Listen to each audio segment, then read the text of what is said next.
Hey all, this is Mike. It is Easter Sunday, and I thought I would run through and do a little garden update. Some people have been asking me questions about where or how my garden is looking, and it's kind of the first of the year, so I thought I'd zip through and kind of show you that everything is healthy. You can see that there's some cherry tomatoes. There's some that are almost ready to pick, and this year we're doing a lot of more conventional sized tomatoes. You can see we got some great paste tomatoes down there. There's a really good looking truss of paste tomatoes. I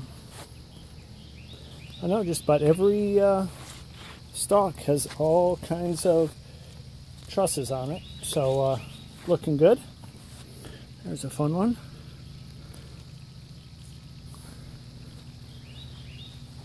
You can see some of these are really getting tall. That one reaching up almost as far as I can. It's about 7 feet tall now, and they are doing great. Tomatoes got a little, or cucumbers got a little later start this year, but they are doing okay.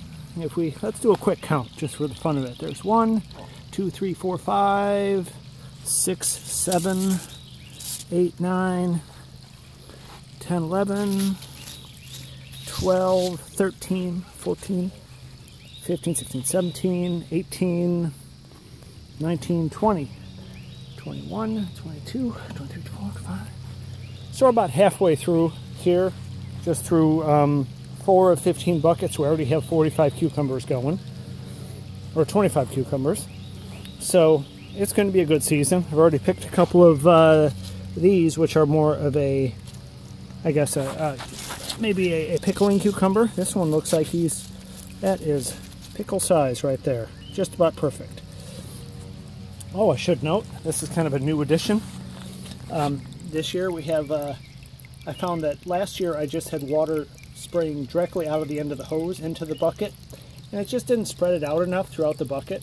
So I got these cheesy little, I don't know, mini bucket things for, I think, $5 for $1 at the dollar store.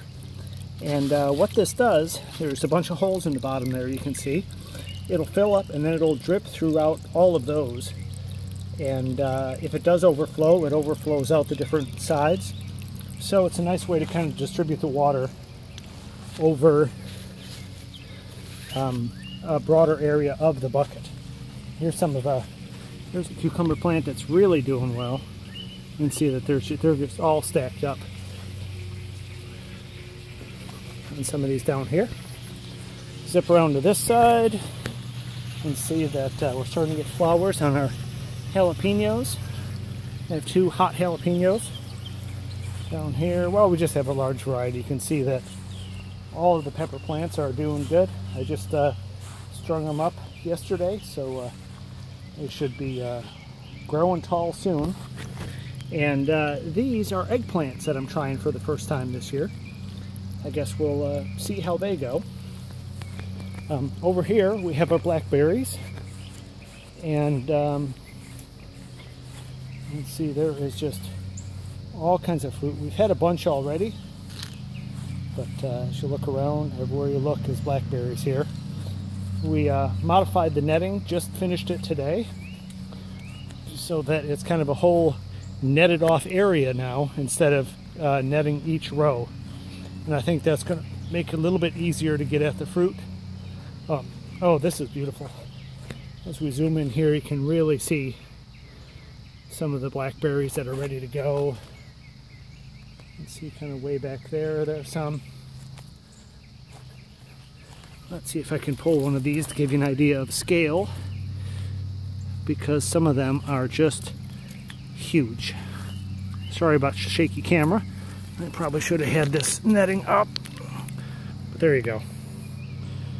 That is the size of these Prime Arc Freedoms, which are a thornless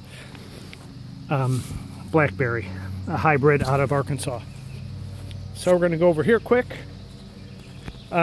Peaches are just kind of so-so this year. There's a dog racing through the yard.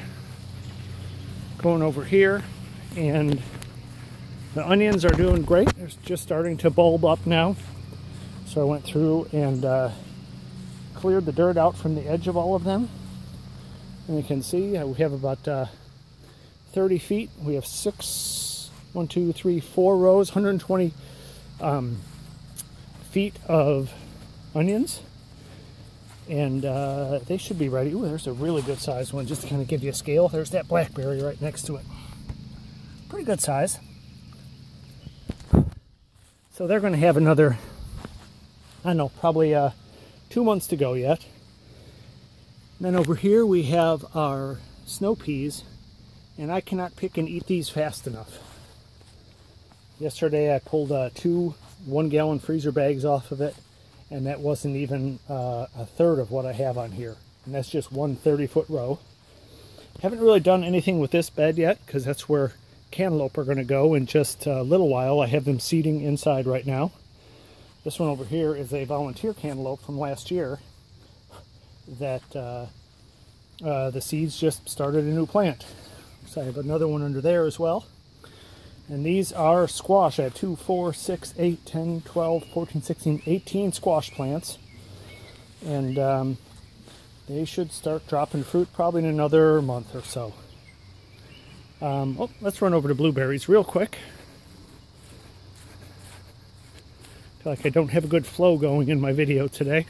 Not so prepared, but the sun was down a little bit, so I thought it would be a good day to make a video.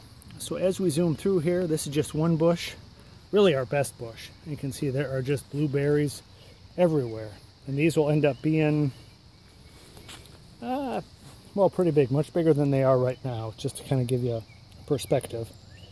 They will end up being about twice that size in diameter. Here's another one, look at, yeah, it's just beautiful. So I had a little issues with my automated watering for these. Wow, look at that. That's awesome. Had a little problem with the automated watering. Let's see if I can show you. Down here under these, I had this special, in theory, pressure regulated drip line. And they got buried with the mulch on top of them. And nothing was coming out of them. And they always seemed kind of weak anyways. So I just went and said, to heck with all the pressure regulation. And I took a drill bit and drilled like 6 or 8 holes into each circle. And now these guys get a good watering, and which is key for the fruit production. So they should be super tasty. But if I go like these that are farthest away and kind of in the shady area, I mean, there's all the fruit on this whole plant. I think probably 15. Pretty unimpressive. So there's just something about this row. It's not doing as well as that first row. I think it probably is the sun. You can kind of see how most of the plants seem to be leaning big time over to the right here. That's because the sun sets over there and got these big tall trees. So about half the day these are in the shade. So they're reaching out to try and find the sun over here. Well, that's about it for this year. I think all in all, it is a pretty good growing season so far. Got a tomato already and a couple of cucumbers, and I think things are going to pick up quickly, and I'm not going to not be able to keep up. So I guess I'll be bringing stuff to work and to Sunday school and everything else to give it away. So anyways, happy Easter everybody, and we will see you next time, maybe in a month or so, and we'll show you some of the great produce we're getting. Thanks, bye.